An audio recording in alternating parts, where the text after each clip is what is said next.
That was such a great episode. Why didn't more people listen? Sometimes I feel like, is this thing even on? Hi, my name is Neil Matthews. I too have been exactly what I just described. Wondering and wanting a second set of ears to hear my show. Well, that's when I came up with Podcast Insight Solutions, providing you insight and solutions into your show. Whether that be improving your interview style, improving your questions, getting the guests to really come alive, or maybe it's the audio. That's always a little shaky, or maybe it's the editing. I could get better at that. Well, that's where Podcast Insight Solutions comes in. I'd like to listen to your show, provide a second set of ears, and help you come up with solutions to those problem areas in your show. Right now, we're offering a free 30-minute consultation to take your show from meh to shining like a diamond. At Podcast Insight Solutions, we're transforming podcasts with expert insight. Book your consultation today. Welcome home to Other People's Shoes, where every step tells a story. Get ready for an emotional journey like no other with Homecoming. Our homes are more than just a place. It's where we find safety, comfort, and connection through intimate conversations, heartfelt anecdotes, and inspiring stories. We believe that everyone deserves to feel welcomed and secure in their own home. Let us remind you of the beauty and warmth that home should bring. Other People's Shoes, where every step leads you to Homecoming. Welcome home, one and all, to Other People's Shoes. I am your host, Neil Matthews. Merry Christmas to you. This is our very Merry Christmas edition. And so with that, as an annual tradition even, it's weird to say annual tradition. When you think of annual traditions, what comes to mind? Is it the pajamas under the tree that you've now opened, or you opened last night and wearing them and rocking them? So this last year, as some of you who have listened for a while know, my wife and I finished building a custom home, new to us home. My wife did all the decorating on the inside and the outside and picking of the fixtures and the countertops and all the things. Apparently, she's always long discovered, and I'm newly discovered, is this buffalo print pattern. And so I adorned buffalo print pattern pants for you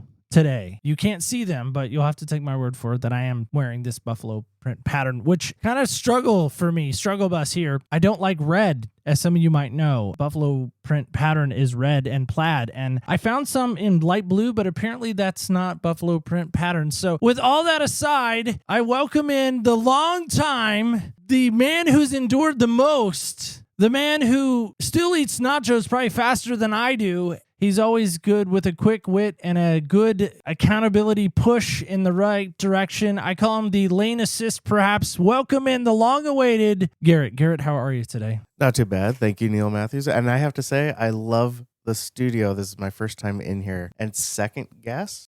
Yes, second guest. And so we are, in fact, recording from the Shoe Shack studios. And yes, it is quite a bit take in. Even as I look around it right now, I've hung all this stuff. Personally hung it up, or someone has hung it up for me, i.e. Tim, my father-in-law. I still look at things and I'm like, man, I forgot I had that. Earlier, I was telling Neil, for you listeners, that I walked in here and he's like, this is a lot of stuff. And I go, yeah, but this room is you. Very much you all around. Yeah, it's like a giant Christmas present of me.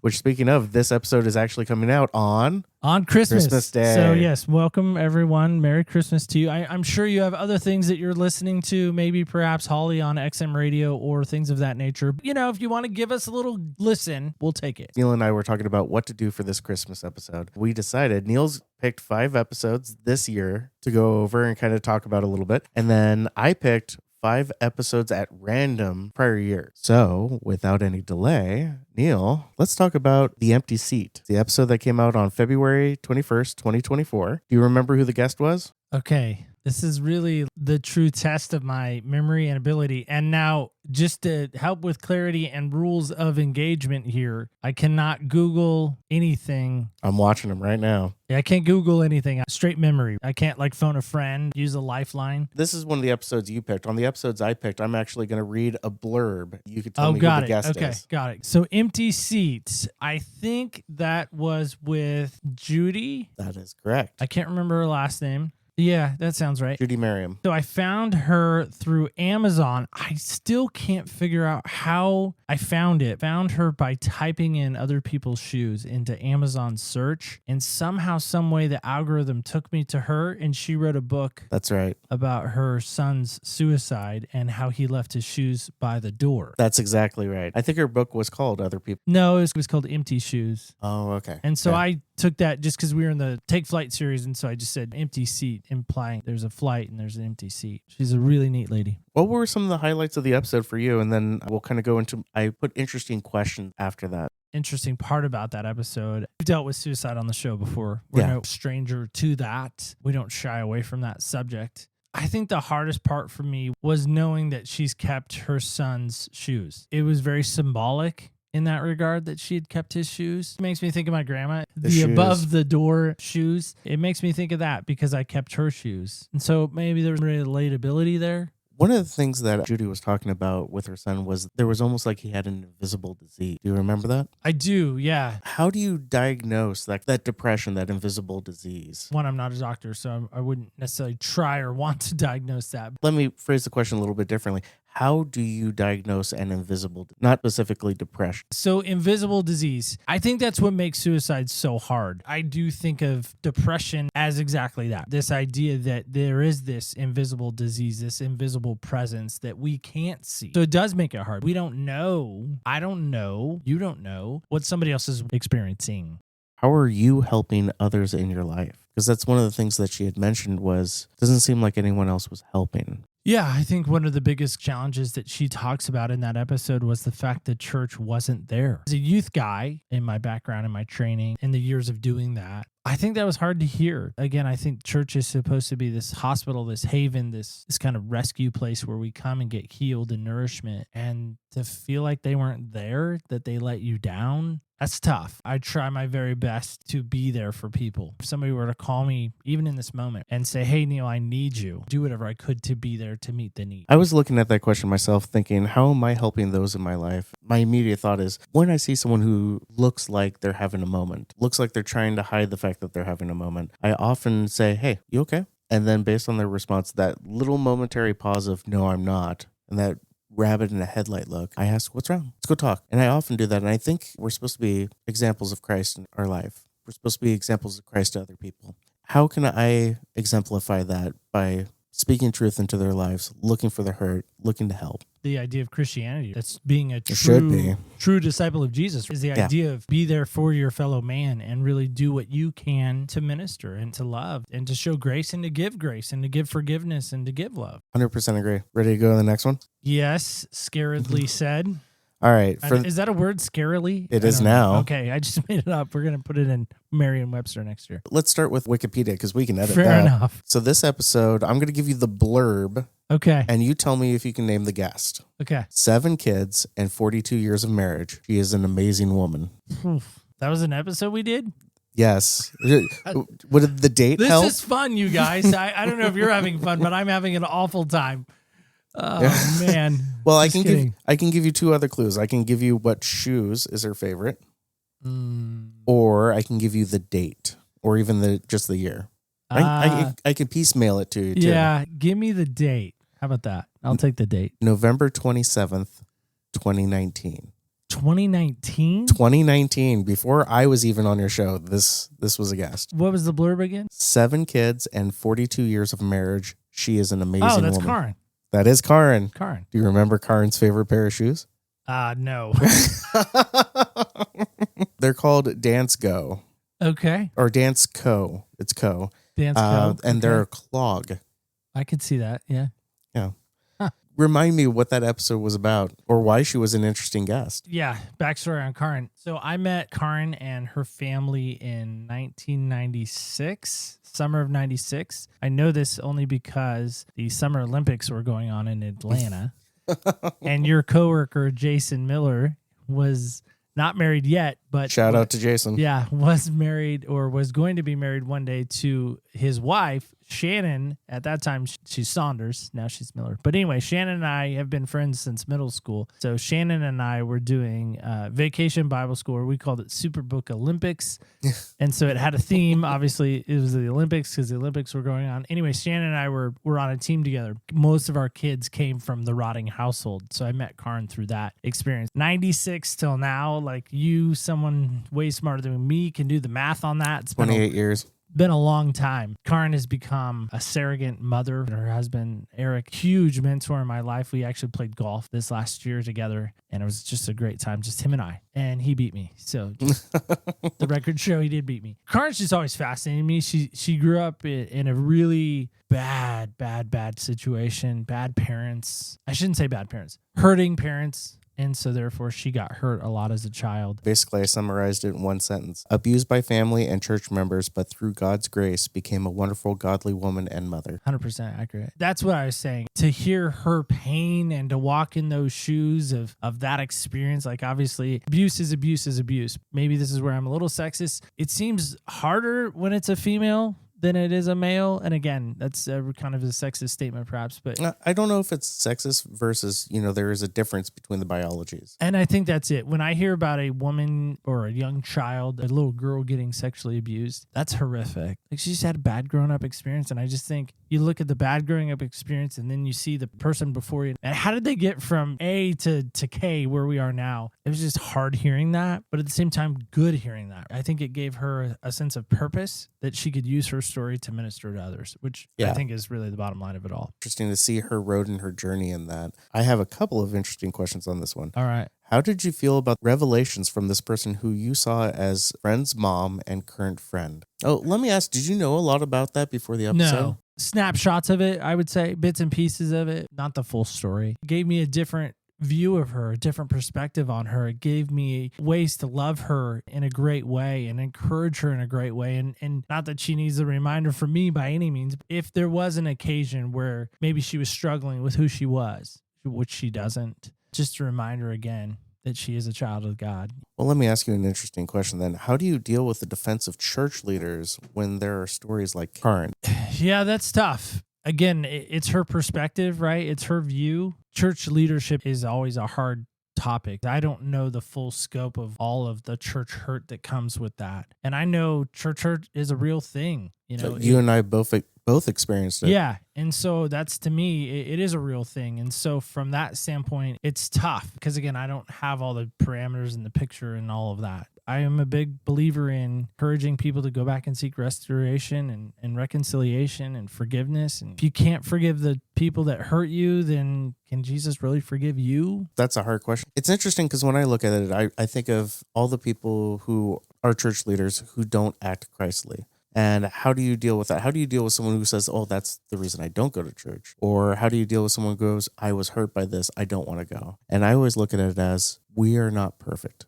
There is a reason why church exists. It's the hospital for the sick. Despite all the pain and whatever other people have done, I would still want to be there because that is where we are supposed to be. Because that is where we can help heal others and heal ourselves. I think you hit it on the head. One, no church is perfect. Yeah. And so if you're looking for that, you're never going to find it. The second thing I would say is in that, church leadership is not perfect. They're going to make mistakes. But the key to all of that is what do you do when they make the mistake? Because it's easy. I mean, my tendency is to just be like, I'm done. I'm out. I'm gone. Break the relationship in things. Move on, whatever it may be. But I think if you can set that aside and say, okay, can I move past this? And again, sometimes you do have to move on. Sometimes you have to say, okay, that hurt is there. And until I can get healed from it, I need to maybe go someplace where I can get healing and then maybe come back again. If you can, come back and seek that restoration. You did ask Karin if she had a DeLorean and could go back to when she was the age of 12. What would she tell herself? Now, let me ask you, if you had a DeLorean, would you go back and change anything? 100%, yes. I've thought about this question a million times because I ask it a lot. You asked it a lot that season. It is one of my favorite questions to ask. I don't know where I came up with it. My wife says I stole it from somebody. Been thinking about this a lot lately. So I think the big thing I would go back and tell myself, there's a couple of things. One, at that time, my brother and I were still at home together. We still were somewhat talking. We were still very competitive. I think I would try to love my brother more in those moments. I definitely would try to be nicer to my mom and dad both. And I think I would probably try to encourage my 12-year-old self to tell people that I was hurting. With Judy, the invisible thing that we can't see. I think I was dealing with a lot of depression, and I think I was dealing with a lot of suicidal ideation at 12. I know I would definitely want to encourage younger Neil to seek help, to demand help, to get some love and encouragement. Could have changed perhaps the trajectory. That would change your that word. Trajectory. Thank you. That's a tough word. I can't believe I got it out.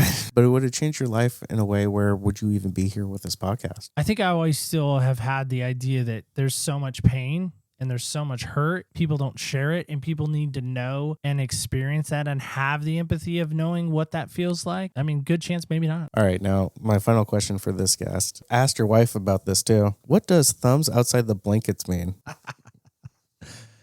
Oh, Karin. So it's interesting too, is Karin is still very much in my life and in our family's life. Surrogate mother to not only me, but many others. In high school, Elizabeth and I were high school sweethearts. Some of you know that, some of you may not. We would sit together in a blanket. I have the blanket on us. It's cold outside. Well, the key was when your hands are completely under the blanket, what's going on under the blanket? Nobody can see. The idea was you had to keep your thumbs on the outside of the blanket so they knew where your hands were.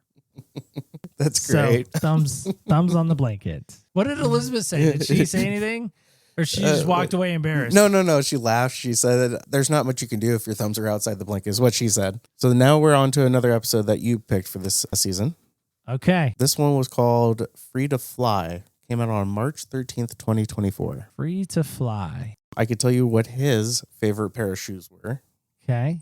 They were a pair of Brooks. Brooks. Okay, can I get a little more? I can start reading the synopsis. What is the hardest thing you've ever done? How far down on your list of hard things is forgiving someone? I have heard it said, not forgiving someone is like drinking poison and expecting the other person to die. That doesn't help me any. Okay. His name is Todd. Oh, I know Todd. Okay. I didn't look it up. Garrett, did I look it up? Nope. Okay. Not at all. For the record, Todd's dad murdered his mom. That's right.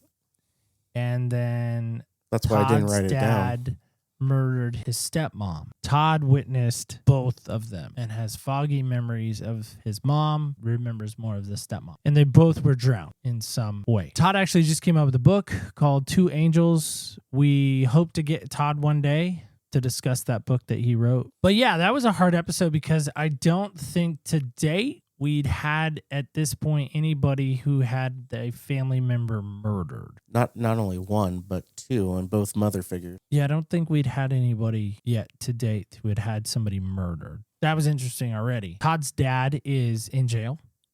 And is serving time. And so, yeah, the idea of forgiveness and the idea of can you forgive that person? And I think I even asked him in the interview, could he love his dad? That might be something to go back and listen to. So I have a couple questions on that, and they're all pointed towards you, except for the last one. Okay. The question for you is, who is the hardest person for you to forgive? Like ever? Yes. That's a good one, Garrett. Is it good because the list is so long? Like Sheldon, I have my list. Yeah. Here's my list of grievances. Yeah, my list of grievances. I have 3. I probably should do 4 because I like 4. I would say the very first person that comes to mind is me, as selfish as that might sound. Okay. I've struggled for a long time being able to forgive myself for the things that I've done, the thoughts I've had, the attitudes I've had. So I think being able to forgive myself and being able to kind of give myself some grace that I try so hard to give to other people, I would say would be one. Number 2 would probably be Pastor Lee, and we talked about that episode in the past, a reconciliation episode we did at the end of season 2, which talks about church hurt and people leaving the church. So that would be probably number 2, would probably be one of the hardest people I've had to forgive. And then I would probably say, no particular order, my mom and dad. Not that they were bad people. I think they've been hurt and they hurt me, and so therefore it was really hard to forgive them. That's my 4. Do they deserve your forgiveness? Does anyone deserve forgiveness? I would say yes, absolutely they deserve it, and everyone does deserve forgiveness. Forgiveness doesn't mean you have to see them, associate with them, be in relationship with them. It just means you don't hold anything against them any longer. Yeah, you let go of that grievance. In Todd's episode, it's like drinking poison thinking somehow you're going to hurt the other person. You're not. You're only hurting yourself. So here's a question about Todd. Do you think Todd will be emotional when his father dies? He said specifically in the episode he will not. What do you think? Boy, that's hard because I don't know him, obviously, on the daily. I would hope that he would, but again, that's a lot of pain that he still carries. So maybe not. I'm on the fence. I don't know definitively, truly. When that moment happens, he's going to be feeling a lot of things. One of them will be sadness. He will be emotional. Yeah, I mean, I hope so. I've struggled with that, but in my own dad, when my dad dies, what will my emotional reaction be? I know now what it'll be, probably a little better than I did 4 or 5 years ago. Forgiveness and time does a lot of things. And when you look back on it, I know a lot of people have said, man, I wish I could have. I wish I did. I wish I would have. And you can't. That's the hard part about life. Well, even with that, I think even if he still harbors a lot of resentment and hatred for his dad, regardless of the forgiveness, there's going to be something that's going to be gone when his dad passes, whether that's the ability to talk to him again, whether it's the ability to get reconciliation, or I hate using the word revenge, maybe justice would be a better word. All those opportunities and all those thoughts go away. And when that's gone, there is no chance to get any of those back. And it will be the grief of that loss, I think, more than anything. I think that's what I'm trying to say. You said it better. The idea that you just don't know until you're in that moment sometimes. I'm ready to read a blurb. You ready? No, this is painful, you guys. You don't know how painful this is because Garrett had the whole catalog that he could pick from. I was told to do random, and I did random. That's why these episodes are so spaced out. So here's the blurb. Our next guest is a blogger, a speaker, and a mom. She comes on the show to share her story of June 10th, 2018, when her son passed away. That's got to be Adria. No, it is an A name. The episode came out on April 29th, 2020. It was called I Am Your Reminder You Are Lovely. Oh, yeah. Angie. Yep. Sorry, Adria. I thought it was you. You're not a blogger. You could be, though. Do you remember what Angie wears? What shoes she wears? I think she wears flip-flops. She does. She wore flip-flops to the interview because we actually recorded it in my house. Flip-flops when not working out. Boy, that's a long time ago episode, Garrett. A few of these are fairly old. The show basis that I wrote down was at 4:22, Angie learned that her son had died of an overdose. She started the You Are Lovely project. And again, that's very short blurb that doesn't really do the episode justice, in my opinion. No, it doesn't. So what were the highlights of that episode, Neil? Walk us through what that episode was. Doing it at my house. I didn't do too many interviews, I think, even in those early days at my house. I think we were still... This was during COVID. Yeah, I think we were still doing a lot of remote stuff. I don't think I'd ever met her till that moment. So that was also probably a little awkward. Having some woman in my house that I don't really know very well. That's what stands out to me in the interview process. I know that's probably not what you're looking for. It's what comes to mind. She's a sweet lady. I know she does a lot of amazing work in her nonprofit and reminding people that they're lovely and they're not alone. And they're really big on helping suicide prevention. And I know she's done a lot of great work in that. So this was a harder episode, dealing with the hard and dark thoughts. For sure. Have you ever thought about what would happen if you passed away and how your family would deal? I try not to think about that. Well, one, whoever has to pack this room is not probably going to have a fun time. Let's just be honest. I don't know. They might have more of a fun time than you realize. I didn't realize this was here. What's underneath this? Oh, Yeah. look. There's a green gnome right there. Yeah, there is a green gnome. Shout out to Kelly. I have told Elizabeth recently, this seems dark, Garrett. I have told Elizabeth recently that if I die, I've already told her who I want to speak at my service, and there is a song I want played. Do you want me to tell you who that is? I'm curious. What Just is the so song? we have record Yeah, of it. no, let's so you yeah. can go back and be like, hey, he said.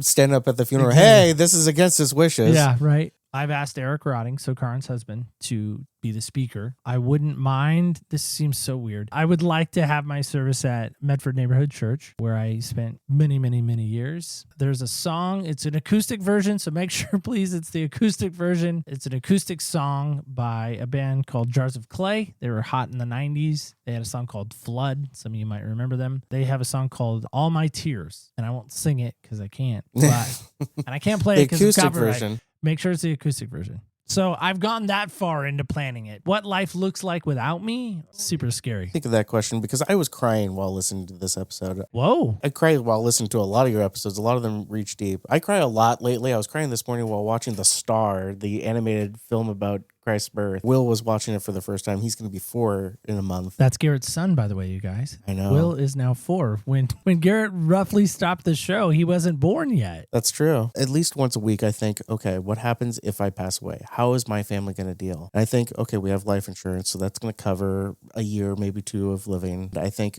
what have I done in my life thus far that makes them prepared to go on without? And I think of all the logistical things I need to talk with Ashley about. I think of all the things that I've put down for my son, telling him that I'm proud of him. Reach out to another podcast episode, by the way. I remember that very, very clearly. It's always on the top of my mind. And teaching my son what it means to be, from his perspective, a good child, a responsible child, a loving child, a fun child, what little you can teach a 4-year-old in those respects anyway. So those are the kind of things that I think of when I think of the question, have you ever thought about what would happen if you passed away? How your family? Angie said that her son was a good guy who made bad choices. How do we help those who we see in our lives who make bad choices? I think just trying to gently remind them, is this the choice you want to make? Ask the question. About 13-ish years ago, maybe, we had my brother's child, Caleb, for a couple of months. My brother had made some choices, and so he ended up in foster care in a sense, and so we were foster parents for Caleb. I just remember thinking, I want him to know that his dad loves him. I want him to know that he's loved. I want him to know that he's valued. But how do I also remind him his dad, my brother, is making bad choices? Try to remind Caleb and anybody, really, think about the choice. Maybe it's a metaphor. Maybe it's one that I sort of am still playing with as a creator, is the coin. There's 2 sides to every coin. There's a good choice and a bad choice.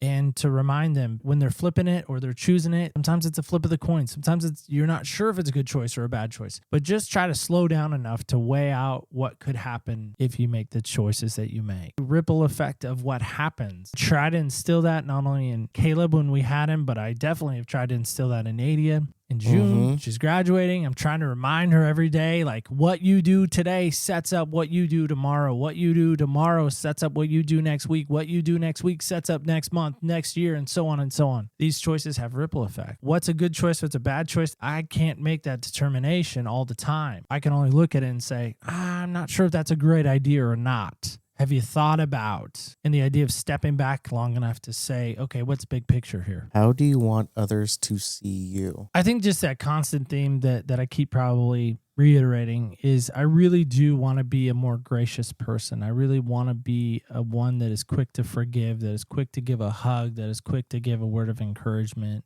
I think sometimes I do get wrapped up into the negative darkness and the bad of this world. Sometimes easy to do, put on that coat of whatever, and you just wear it around. I start to realize that's not my jacket to wear. Chris Farley, fat guy and a little coat, right? That jacket's not meant for me. I'm too fat for it. Trying to self-evaluate and self-examine to say, in the Bible, it constantly says it was his custom, referring to Jesus when he would do things. That was his custom. That was his way. I want that to be said about me. So that's why every week I try in the show to come up with something to really challenge somebody to, how can you be better? Here's a way how you can be better. Here's a step that you can be better. May 1st of 2024. May 1st of 2024? Mm-hmm. Okay. I'm going to need more than that. So this was the beginning of your Dear series. Oh, yeah. Okay. That's all I needed. There have been hard episodes, and there have been really hard episodes, and then there was this episode. This was another crier at my desk at work as I'm working, listening to the episode, making notes. Adia cried too. We were on a camping trip and I was mad. I don't know. Something happened. I was mad. Jump in the car and I love music. Play music to save my life. Instrument wise, I enjoy music and I enjoy all kinds of music. There's no genre for me that I haven't heard that I'm like, oh man, that's a genre I can't get behind. Brad Paisley's song came on and it was a country song. And if I could write a letter to me, I would start by saying, and I was like, whoa, okay. And then I flipped the station and it's Mercy Me, Dear Younger Me, and I love that song. I weep when I hear that song. And I'm on the beach on the Oregon coast, and I remember thinking, who would I write a letter to? And I mean, it's easy to write it to yourself. It seems easy. Started to think about all these, again, Sheldon's list, such a great analogy for me. In my mind, mentally making a list of people I would write to. I don't know what our child would have been like. I don't know what our world would have been like if Elizabeth and I had 2 kids instead of 1 kid. 1 is hard enough. My friends that have 3 or 4, God bless you. My friends that have 6 and 7 and more than that, I don't know what you're thinking. Dear series, I thought, if I'm going to ask people to write the letter, I need to be willing to write it myself. I can't ask a guest to do something I'm not willing to do myself. I did actually write one. People have question that. I do. I have a copy of it, a hard copy. But I did. I woke up one morning. It was probably 3 a.m, maybe 4 a.m, somewhere in that time frame, early morning. And I just wrote. Some people think I chat GPT'd it. I didn't. There's too much detail in it for it to be a chat GTP. And I wrote a couple different drafts. I initially had started out writing one for the baby we lost. But then I felt really bad. What would I say to Adia? And I wanted to give Adia a gift that years from now, if the internet tarries and this show continues to move forward, which it will, I wanted her to have something she could go back. That when she's struggling, and that when maybe she's in a lonely moment or she's in a dark moment, like Judy's son or so many of the other people that we've talked about, Karin, no, this is how my dad felt about me and how my dad does feel about me. After listening to the episode, I have commitment to myself to write a letter to my son every year. How hard is it to heal? How hard is it to let go? Well, I think healing takes time. It took me a long time to even really verbalize even my anger that I didn't realize I had towards God in those moments. There's still glimmers of it. There's still fragments of it. Shrapnel that's still needing to be removed every day to remind myself of what I said in that episode. I will tell you a small story. You know a lot of the same people I do because we used to go to church together. Gina Ryan beelined it towards me one Sunday, got my attention, like wouldn't let me leave. And she said, that episode, and she only gets those 2 words out, that episode, and tears start streaming down her face. And she said, I don't know what to do with that. I can't believe you recorded that, and more tears. And she said, that was so impactful. And I was like, I have said this for years. Sometimes the episode's for me. Sometimes it's for someone else. I really don't know who for, but I know it's for someone. Let me ask you, how hard is it to let Adia grow up? Extremely. I mean, you'll find that out. It's hard. I will. It's hard for William. Going back to the choice question and the decision question and the how do you make good choices and bad choices?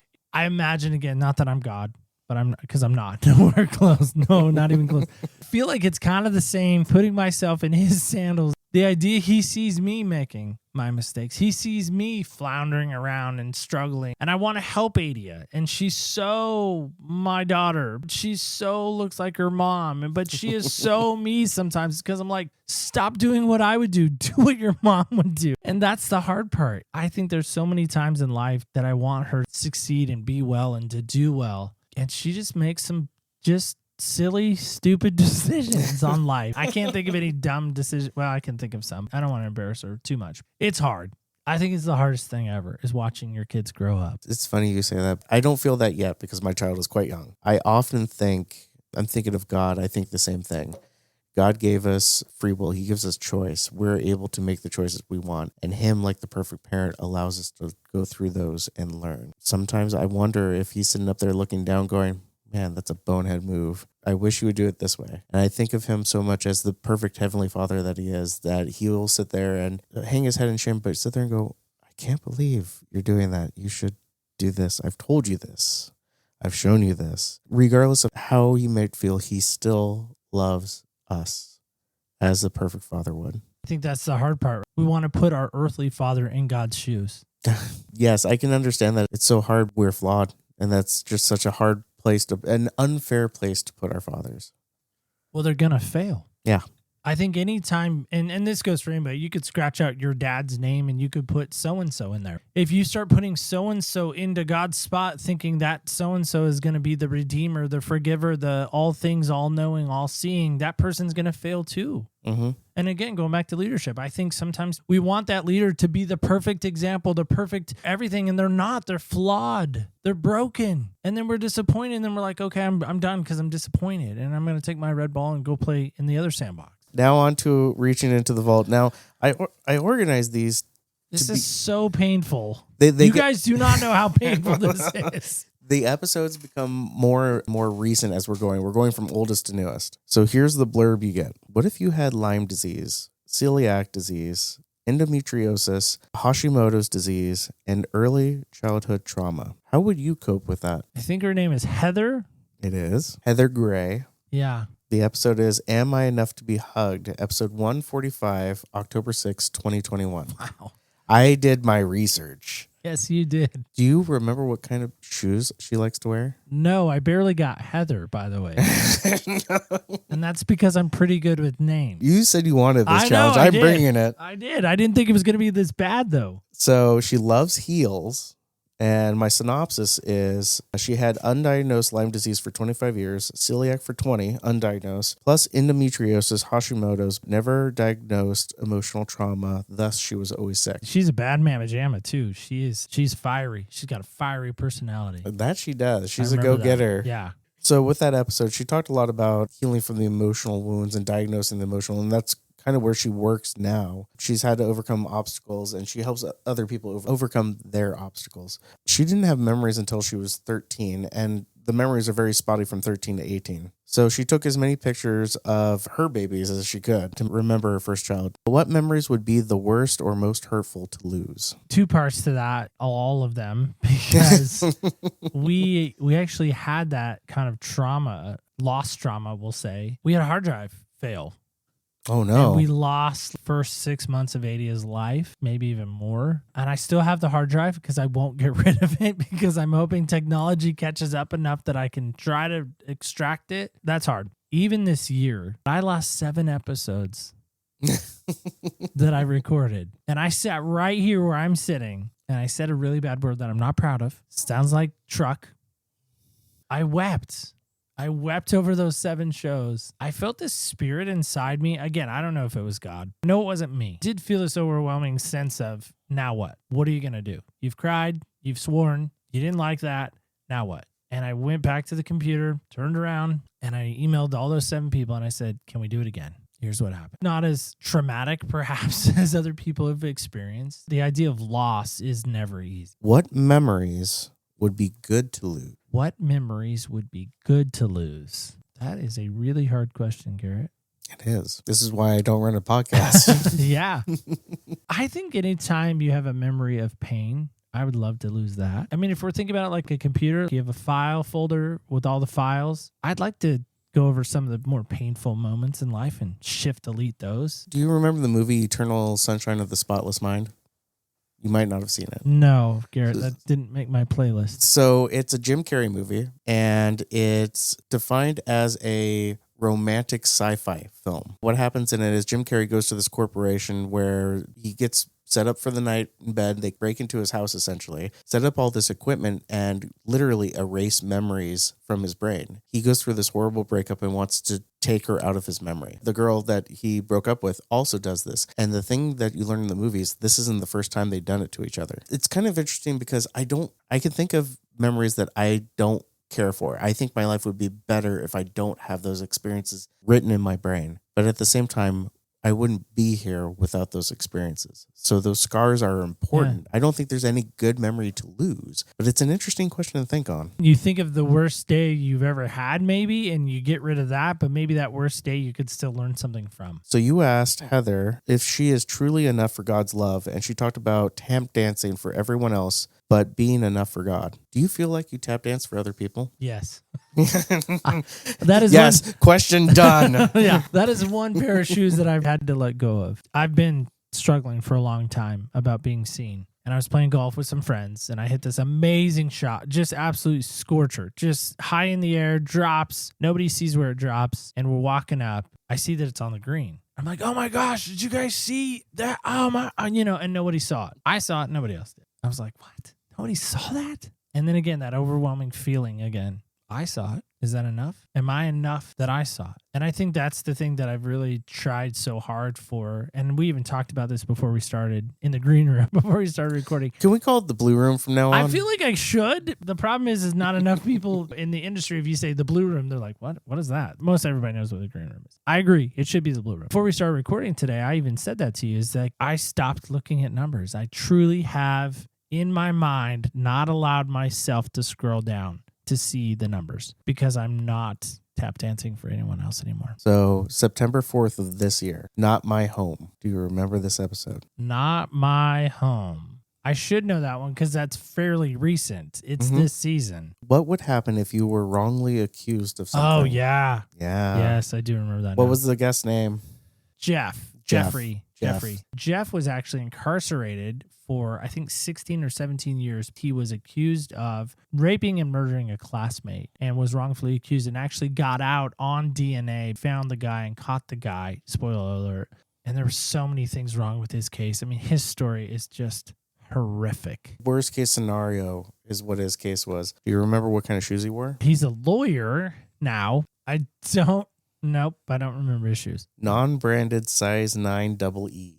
I do remember the double E part because I was laughing at that. I thought his story was fascinating, but Stephen King writes his stories based on, in this scenario, what's the worst case thing that can happen? Worst case thing that can happen right after that, and that, and that. And that's why people love his books, because they're morbid, because it's the worst case scenario. His story is the worst case scenario for being a kid at wrong place, wrong time. Then in the legal system, worst case scenario of what could happen, until finally that one redemptive moment where someone goes, no, we're going to go this way with this. We're going to go the opposite way. It was the start of I feel like a very uphill climb for him, where he's like, there's no way I can get out from this hole. Well, and he had dark moments along the way too. We kind of talked about that earlier, about the dark moments and the choices that he made, and to not quit fighting. And now he's absolutely a crusader, an avenger. I like that word, who have been in a similar situation. To me, that's the essence of really everything that I would want to be. Is you were that way, you're not that way anymore. Now you're helping other people realize they don't have to be that way anymore. I think one of the most impactful things in the episode for me was him talking about when they said, okay, you're free to go. And he was like, no, I'm not. You can't give me hope. Looking at a story, has it changed your view of law enforcement? Yes, I think it has. I really try hard when I hear of somebody I know personally or somebody that has been affected by law enforcement to really step back and say, what's the full picture? Yeah. There's more going on here than you know. There's more to the story, many facets to the story. And to try to gather that information the best I can, especially, again, if it's somebody I know that's affected. Let's say JoJo gets arrested and he's a good friend of mine. Let's figure out what happened with JoJo. What led to this? What led to that? And not just assume, oh, yeah, they're guilty. They may not be. Well, I was listening to specifically the police interrogation part. Every part that he was saying, I was like, nope, that's normal police procedure. Everything was on the nose. Exactly normal police procedure would be if they had a confirmed suspect. And that's what's so hard about the episode for me, is it doesn't change my view of the police at all. It's just a harsh reality that justice is not a perfect system. Really, really sad when you see cases like this. But let me ask you, would you talk to the police willingly if they read your right? Yeah, I don't know. After hearing a lot of his story, God forbid I'm ever in that situation. I think the minute I'm in that situation, I'm going to shut up and say, lawyer. I feel like I'd be the opposite. I'd be like, no, I'm more than willing to talk. And I know how much of a hole that can create, based off of the real life story, but also people who watch crime dramas. I like my shows like Mike Flanagan's Haunting of Hill House. The main character in that, well, one of the main characters is the father of these kids. He has to explain to the cops what happened that night, the night. And he just doesn't give him any information because, one, make him look crazy and he would lose his kids. Everything by the evidence can be explained by it was a suicide. And he's just in there and he's like, I'm talking to you freely. And they're like, you could lawyer up. You can leave at any time. And he's like, no, I want to deal with this. And looking at how horrible that turns out, it lines up with a lot of what Jeff's story was. I would still go through with, no, I'm more than willing to talk. He seems like a cascade of all things that could go wrong, did go wrong with his story. Was there a time in your life that you felt like that? A lot of it was my own choices. When I revealed to the church that I was struggling with pornography, good example of that, confessed, just led to the chaos that would ensue. I would lose my job. I would lose my ministry, lose my title. Basically, everything stripped away from me that I had worked so hard for. Almost lose my marriage. I think there was a lot of cascading events that took place during that. And I think God has been so faithful to restore, minus my position and my title, job in that arena. That's the only thing that truly comes to mind for me. Jeff said multiple times, I can't be angry. I have lost so much time already. How does that change your view when you get heated? I think it's big because I think, again, it's that reminder to me and hopefully others that time is so precious. Time is so important and time is so valuable. Forgotten that he'd said that line, but I do love that line. That he said it 7 times. Well, again, it's been a minute, Garrett. He's recognized and seen how valuable time is. How do you gain that perspective? How do you get that perspective unless you've had that happen to you? Unless you lost 17 years of your life? Exactly. Yeah. No, I agree. The siege ended dramatically on April 19th of 1993. Waco. Yep. when the fires consumed the church, leaving 82 people dead, including 25 children. Who was the guest? David Thibodeau. Yep. What was his favorite pair of shoes?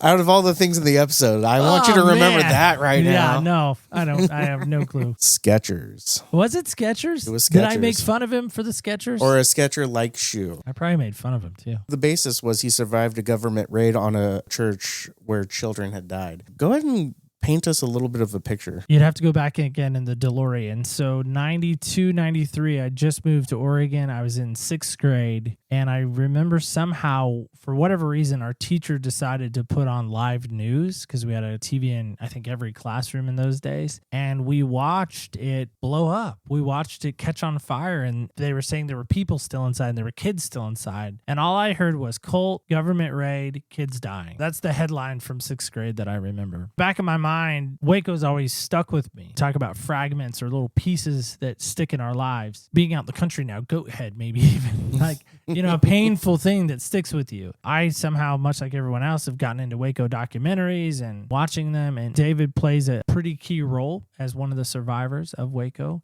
I thought there is no way on this green earth that I'm ever going to get an opportunity to interview him. And I reached out, and it took some time, quite a bit of time, to make it happen, to coordinate our schedules. But when it finally happened, that night finally took place, because we recorded at night, I had so much stuff I wanted to get to and make sure I got to. He was very gracious, but something happened that I didn't share. We were supposed to record one night, and he canceled on me kind of last minute. And that kind of sucks. Those that know, I kind of revolve my life around recording, so I do other stuff. I don't do this full time. So I was kind of disappointed because I thought, is this going to happen? I have all this fanfare. I've told people he's coming on, declarations. You set an expectation? I set an expectation, and I thought, am I going to be able to deliver? Just remember, his message was super short of why he canceled. He said, I just am not in the headspace to talk about Waco right now. And I was like, okay, I have to respect that. And I just remember thinking the whole time, oh my gosh, I'm sitting virtually, mind you, but still, I feel like we're face to face with somebody who sat in the same presence of David Koresh. Was one of his disciples. Connected with David. He wasn't like on the periphery. He was involved. The day-to-day stuff with David. I don't know. I think that is so incredibly fascinating. I was fascinated by the full episode. I didn't have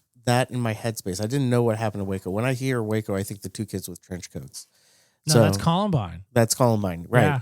That's on my list of people. Those get crossed in my mind. Technical question that I didn't have written. How much of that episode actually made it to the air? Boy, that's a good question, too. I know a lot of it did. I didn't edit a lot. Okay, because on purpose. I'm just curious. Your interviews, usually you do an hour worth of time and then fiddle with some of the spacing and whatnot. Sometimes I'm sure you have to cut content, especially if the episode's a little bit longer. I didn't know if your interview with him lasted longer than normal and you had to cut. I set the expectation that I wanted an hour. Okay. Let me ask you, how would you characterize the events that happened in Waco after the interview versus before? That's a great question, Garrett, because it changed my mind. I'm a big law enforcement guy. I love law enforcement. I think we need law enforcement. I'm not a defund the police kind of person, but I do think the FBI overreached. I think the ATF overreached. It's sad to me, too, because he talks about it in the episode. Oklahoma City happens a year later. Oklahoma City that gets blown up by Tim McVeigh, and he went to death row, served his time, did his time, and he died because of it. But the hard part is that Oklahoma City and Waco are always going to be connected together. David Thibodeau doesn't like that, and I don't like that either. That's the hard part. Still think they overreached. Necessarily didn't change my mind, but I think it more solidified it. Is being an extreme,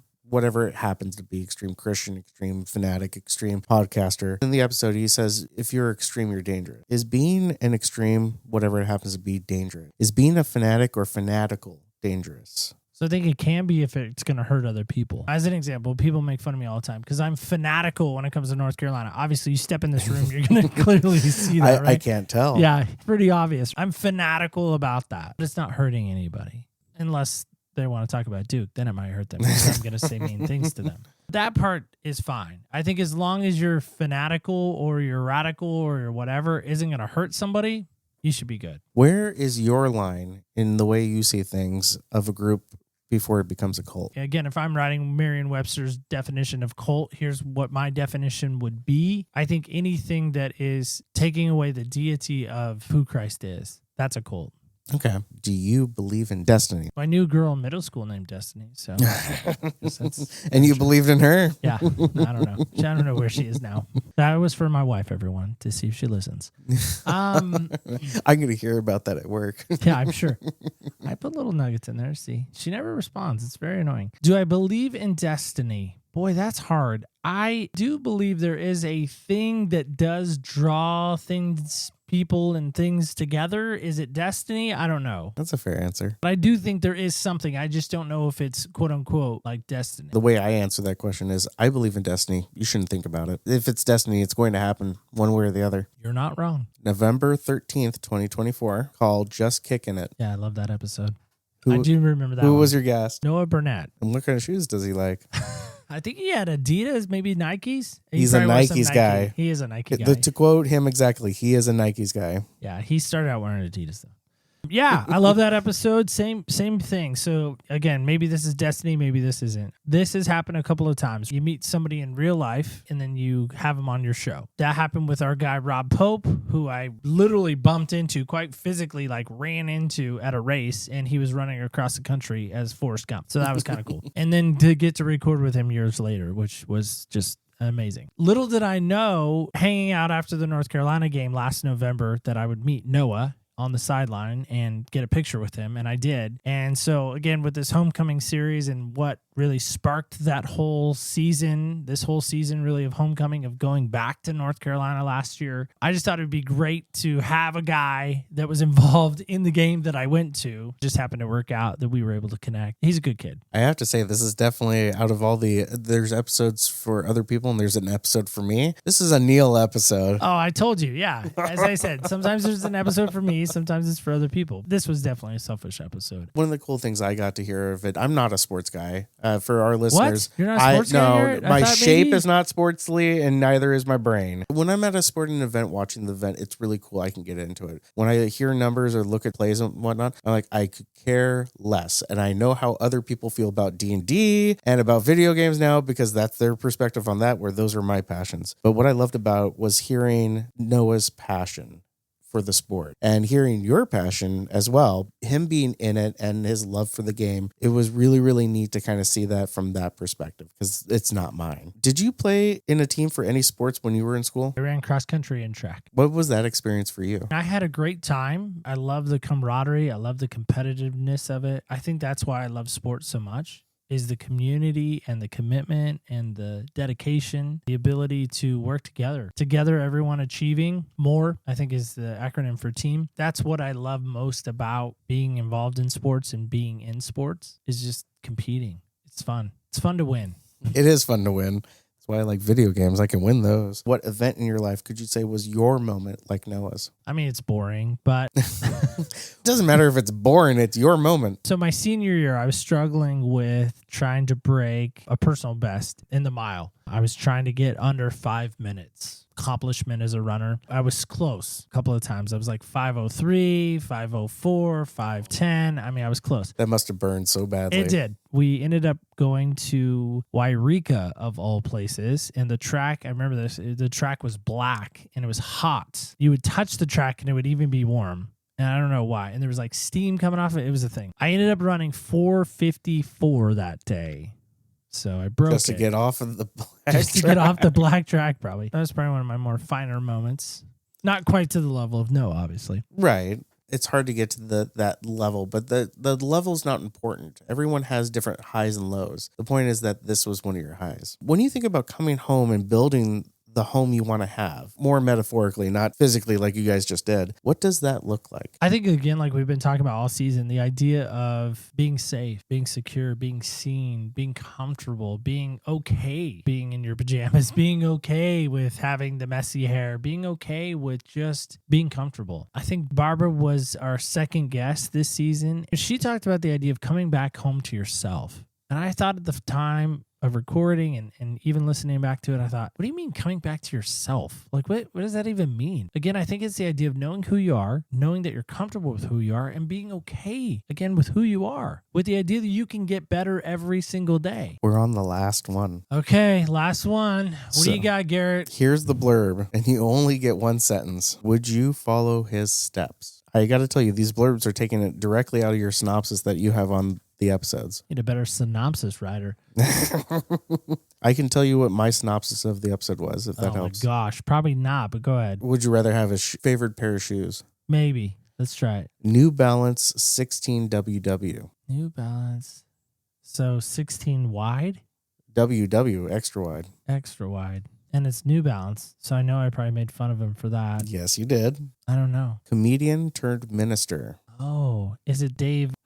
Starts with a Eppert or something like Ebert. that. Eppert. So he's passed away. Did he pass away? Yeah. This episode was, again, with the randomness, it's a little bit interesting. These are not episodes I would have picked, maybe one or two. This episode was so interesting because it didn't seem like your normal episode. It seemed like just two guys kicking back and having fun and talking more about ministry than anything else. And seeing that it seemed like you were two people who worked in the same church or two co-workers just kind of shooting the breeze. Dave talked a lot about career path and how it's kind of jumped around because he was a one-time vacuum salesperson.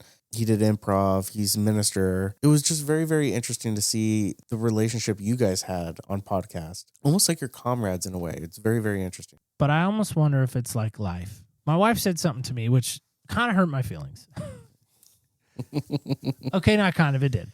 She said, you know, babe, not everyone thinks about you as much as you think they do.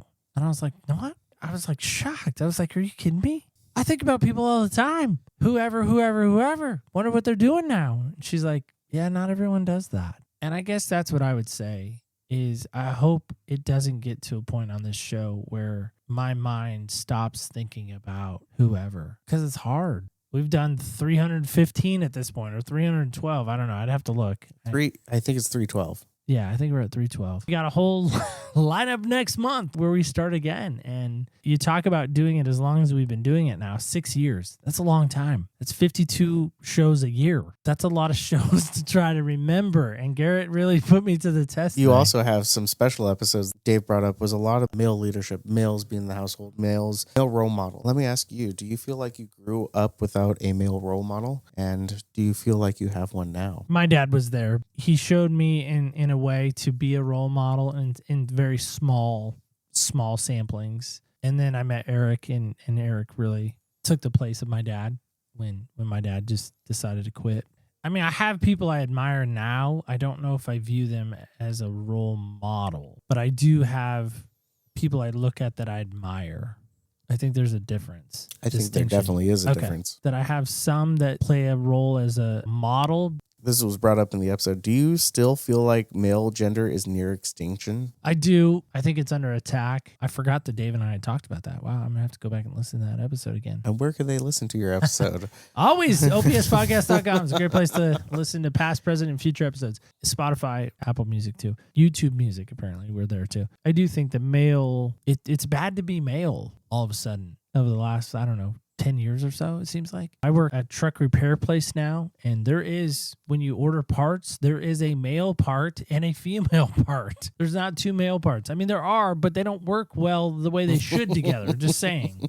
The statement was said, we are better together, or we are better in person. Well, yeah. I mean, I wish I could do every show in person. I think there's still something powerful about being together with someone. Common goal, common good, and a common focus to say, okay, what do we hope to accomplish? What do we hope to achieve? What do we hope to get done? And it's fun. I think we're made to be in community. A lot of the things I say are just pulled from that are said at churches and whatnot. But we really are made to be in community. We are made to lift each other up. We're not made to break each other down. So I agree. We are better in person than over the internet, better than in person than over Skype, better together than we are working separately. That's what society is. It's how we function together as a people. Even the Lone Ranger had Tonto.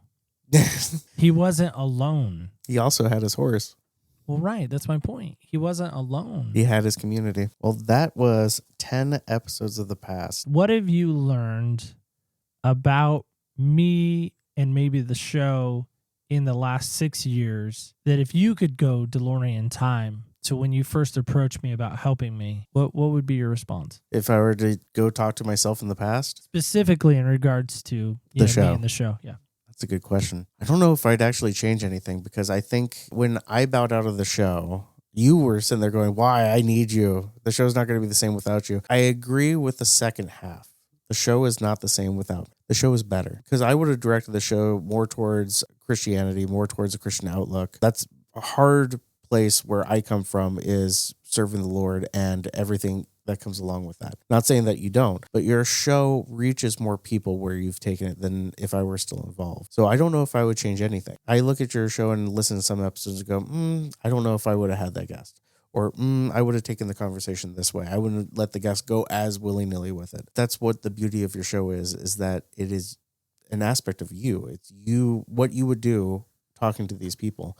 And I don't think there's anything I would ever want to do to change or rectify that, because it is its own beauty and God's work in its own way. So I don't think if I were to go back, maybe if I can go back and know what winning horse was winning that day so that we can fund the show better, that would be the only thing. And even then, with more funding, would it still have the same heart? I don't know. It's hard to think about in 5 weeks. The show turned 6 years old. And I was trying to think of things that I've done for at least 6 years. I haven't even had the same job for 6 years. I don't think I've ever stayed at a place for 6 straight years. What do you buy a 6-year-old for a present? I don't know, because I don't know many 6-year-olds. I was thinking about those things. What have I done for 6 years straight that didn't break, that didn't stop, have a pause? I mean, I've been sick. I've been out of the country. I'm tired. I just didn't want to do it that week. We've been there every single Wednesday from the start. Well, let me ask you 2 questions to kind of close out the show, and looking at the fact that this is 6 years. We're celebrating the end of a year and the anniversary of the show. What birthday present would you want for the show? Would be one question. And then the other question is, what do we have to look forward to for year 6? Second one first, and then I'll go back to the first one. I know what we're doing in 2025. My other job that I quit to start working for a friend of mine named Nick. At that job, I was working at a body shop. And every single day, without fail, I would say, Mr. Customer, Miss Customer, I don't know how long it's going to take to fix your car. There may be hidden or unseen damage that we don't know about. And one day I said it kind of as a joke. I said, it'd be great if we had x-ray vision. We could see what's underneath. And the guy's like, yeah. And I was like, wait, hold on a second. And I froze. I had kind of like a President Biden moment in a lot of respects. Like I just froze, you know? Were you asking him what Corn Pop was doing? I don't know. Yeah, I don't know. Froze. And I pull out my phone real quick and I wrote, hidden damage, x-ray, unseen damage, sight beyond sight. Because I was channeling like my inner Thundercat that I always wanted to be a Thundercat. And the guy like came over and put a hand on my shoulder and he's like, you okay? And I was like, oh my gosh. Like I woke up, I was like, wait, where am I? I said, oh, I'm so sorry. I had to write that down. And he said, write what down? I said, that's a perfect season theme. Season theme for what? And I was like, well, here's why. And explained it all to him. And he's, man, that's really cool. So you have like a show every week? I was like, every week? Yeah, it's really awesome. Sometimes it's not, but yeah, every week. And then one day, Elizabeth and I were making our bed. And I was like, man, it's just, I hate it when it's unmade. And she was talking about being unmade and how there's just chaos when things are unmade. And there's no structure, there's no order. And when it's unmade, it needs to be remade again. And I thought, I hate making the bed. It's the worst.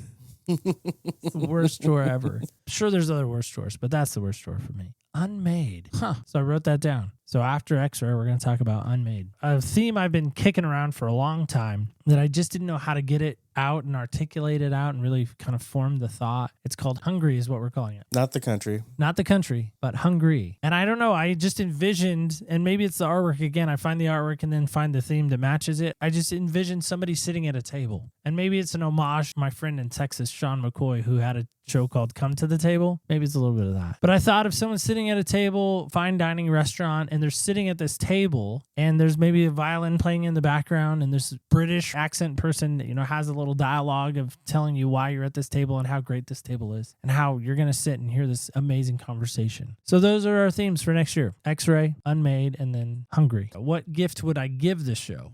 Oh, man, that is a hard question. I think I would gift the show. You've given the show this beautiful studio. It has its own room now, so yeah, I guess. I don't know. I think I would gift this show the ability to listen even better. I think it does a good job listening right now. It seems weird talking in this context. I know, it's a little ephemeral. It's always weird. I think I would just remind the show to listen more. Probably remind me to stop talking about North Carolina so much, because it seems like I do weave that into every show. Oh, that's part of your persona, but I love the idea of giving the gift of listening more. Well, Garrett, here we are, Christmas. Merry Christmas, Neil. Merry Christmas, Garrett. What do you want Santa to bring you for Christmas? I can't think of anything that I want more in my life. God has given me everything and more. I think that's what this Christmas taught me. So I don't need another Singing yak. pair of shoes.